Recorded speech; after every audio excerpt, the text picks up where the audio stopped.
Hey everybody, and welcome to day number 33 of the new Mudroom project. So another big plaster day today. We've got our third level on here with one more to go before we actually get to prime. This has been quite a process trying to get this all in, and if you're going to be trying to do this yourself, I'll put a couple of pointers up there on just different techniques that I use in order to get to this point.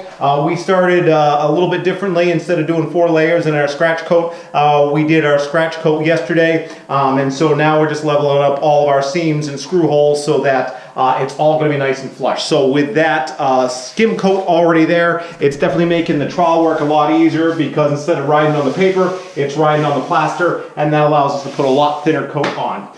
So like I said, if you're planning on doing this yourself, just be advised that it's definitely a lot of arm work. The professionals out there who do it for a living, those are muscles that they use all the time. But if you're like me, just getting up there on the roof and then doing a lot of arms above the shoulder action, it's definitely well, it's like arm day every day at the gym. And so I'll give you a couple pointers on how you can just kind of lessen that a little bit and take it nice and slow, so that if you want to do this at home, you can do it at home.